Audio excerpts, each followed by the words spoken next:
নমস্কার, মমতার কিচেনে আপনাদের স্বাগত। আজকে আমি আপনাদের বানিয়ে দেখাবো ম্যাগি দিয়ে পকোড়া। চলুন তাহলে দেখা যাক আমি কিভাবে করছি। ম্যাগির পকোড়া বানানোর জন্য আমি এখানে দুটো ম্যাগি জলে আগে ভিজিয়ে নেব।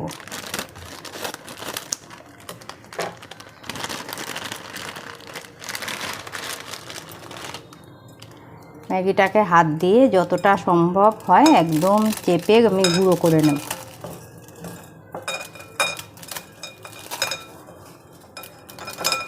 ম্যাগি দুটোকেই আমি সম্পূর্ণ একদম গুঁড়ো করে নিয়েছি। এখন এটাকে অল্প জল দিয়ে ভিজিয়ে নেব। আন্দাজ মতো আমি গরম জল দিয়ে দিলাম যাতে ম্যাগিটা সম্পূর্ণ ভেজে। এখন এর মধ্যে এক এক করে দিয়ে দেবো পেঁয়াজ। এখানে দিলাম আন্দাজ মতন পেঁয়াজ। এখানে আমি একটা বড় সাইজের পেঁয়াজ কুচি করে কেটে নিয়েছি। এখন দিয়ে দিলাম 5-6 কোয়া রসুন গ্রেট করে।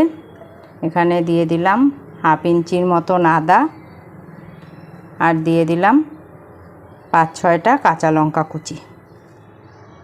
এখন দিয়ে দেবো একটা ডিম।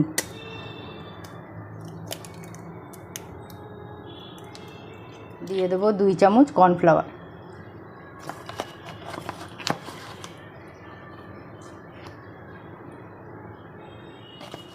দিয়ে দিলাম আন্দাজ মতো নুন।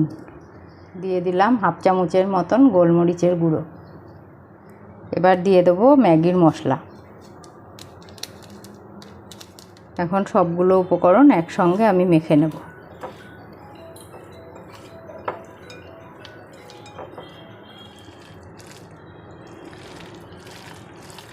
এইভাবে আমি সবটা মেখে নিয়েছি।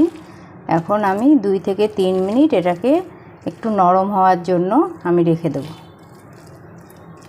ভাজার জন্য তেল গরম হয়ে গেছে। এখন আমি পকোড়াগুলোকে ছেড়ে দিচ্ছি। কর্নফ্লাওয়ার আর ডিম দেওয়ার জন্য এটা দারুণ একটা ক্রাঞ্চি হবে, খেতেও খুব ভালো লাগবে। ভাজার সময় আমি আঁচটাকে একদম মিডিয়াম টু লো ফ্লেমে রেখে দেবো। এতে করে ভেতরটাও আস্তে আস্তে ভাজা হয়ে যাবে। এখন আমি পকোড়ার ওই দিকটা উল্টে দেবো।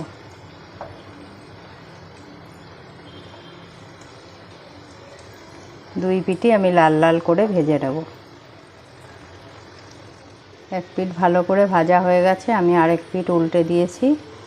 এই রেসিপিটা একদম ইজি, খুব সহজেই তৈরি করা যায়। বাড়িতে তো ম্যাগি থাকেই সবারই, আর কেউ এলে চটপট এই রেসিপিটা সুন্দর করে খাওয়ানো যায়।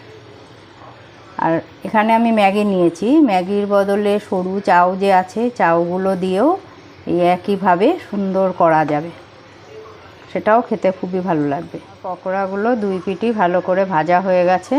এখন আমি একটা প্লেটে তুলে নেব।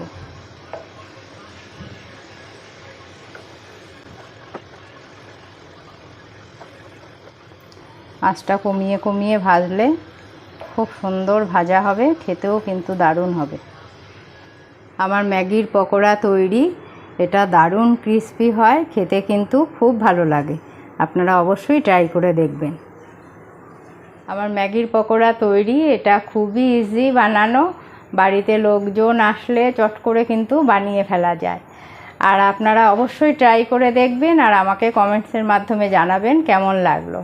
আজকে এখানেই শেষ করছি। নেক্সট দেখা হবে অন্য কোনো রেসিপির সাথে। ভালো থাকবেন, সুস্থ থাকবেন।